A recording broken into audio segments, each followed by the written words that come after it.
இந்த குட்டி பொண்ணு மட்டும் 5th ஸ்டாண்டர்ட் படிச்சுட்டு இருக்கா. அங்க பாத்தீங்கன்னா ஸ்கூல்ல இப்போ ஒரு நாள் இவங்க என்ன சொல்றாங்கன்னா, அங்க ஸ்கூல்லயே சாரி கட்டிட்டு தான் பிள்ளைங்க வருவாங்க.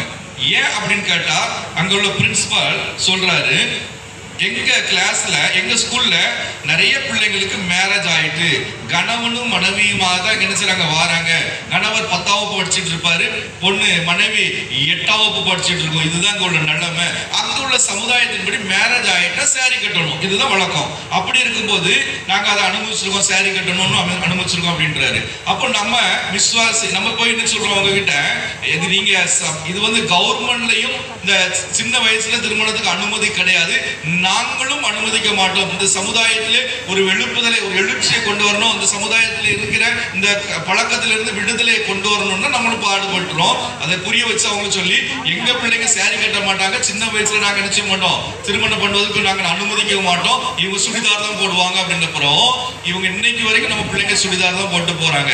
இது ஏன் உங்களுக்கு சொல்றேன்னா, பாலிய விவாகத்தை அங்கே அதாவது அதை அனுமதிக்கிற அல்லது அதை பாலிய விவாகத்தை ஆதரிக்கிற ஒரு சமுதாயமாக அவர்கள் இருக்கிறார்கள். இப்படிப்பட்டதாக அதிகமான அதாவது பின்தங்கிய நிலையில இன்னும் இருந்து கொண்டிருக்கிறாங்க. இன்னும் அதிகமா மூட பழக்க வழக்கங்கள் அதிகமாக உண்டு. சாராயத்திற்கும் மதுவுக்கும் அடிமையாய் கிடைக்கிறவங்க, சின்ன வயசுல உள்ளவங்கள பெரிய ஆட்கள் வந்து 40-45 வயசு ஒரு மனிதர் வந்து 15-16 வயசு பிள்ளைய திருமணம் செய்து கொள்ளக்கூடிய சூழ்நிலை அங்கே இருந்து கொண்டிருக்கு. இதுல எல்லாவற்றிலும் மாற்றம் கொண்டு வரணும் அப்படின்னா நாம ஊழியத்தோடு கூட சுவிசேஷ பணியோடு கூட சமுதாய பணியும் செய்து வரோம். அதுக்குதான் நம்ம என்ன செஞ்சிருக்கோம், அங்க ஒரு ஹாஸ்டல் வைத்து நடத்துறோம். அந்த ஹாஸ்டல்ல 180 பிள்ளைங்க இருக்கிறாங்க ஒரு ஹாஸ்டல்ல மட்டும். இது தவிர இன்னும் 2 ஹாஸ்டல்ல பாய்ஸ் ஹாஸ்டல் தனியா, கேர்ள்ஸ் ஹாஸ்டல் தனியா, ஜகர்பூர் என்கிற இடத்துல ஒரு 40 பசங்க படிக்கிறாங்க. இன்னும் பத்தர்கட்டா என்கிற இடத்துல ஒரு 30 பிள்ளைகள் படிச்சுட்டு இருக்காங்க. இது தவிர இன்னும் நிறைய பிள்ளைங்களை நம்ம என்ன செய்ய முடியல, ஹாஸ்டல்ல சேர்க்க முடியல. இந்த மாசம் கடந்த பிப்ரவரி மாசத்துல நியூ அட்மிஷன் போட வேண்டிய டைம்.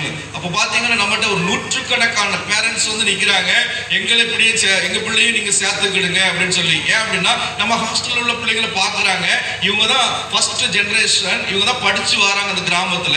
அப்போ அவங்களோட பேரண்ட்ஸ் அங்க கிராமத்துல உள்ள மற்ற பேரண்ட்ஸ்னா அப்போ இந்த இவங்களை இங்க கொண்டு சேர்த்து மிஷன்ல கொண்டு சேர்த்தாச்சுன்னா என் பிள்ளையும் சமுதாயத்துல நல்ல ஒரு நிலைமைக்கு வந்துருவாங்கிற ஆசையோட அவங்க பிள்ளைங்களை கொண்டு வராங்க. அவங்க சொல்றது என்ன, இன்னைக்கு என் பிள்ளையை நீங்க சேர்க்கல அப்படின்னா இதே கிராமத்துல எங்க கிராமத்துல அவளுடைய வாழ்க்கை சீரழிந்து போவோம், சின்ன வயசுல திருமணம் செய்து போட்டு அவங்க வாழ்க்கை சீரழிந்துடும், எப்படியாவது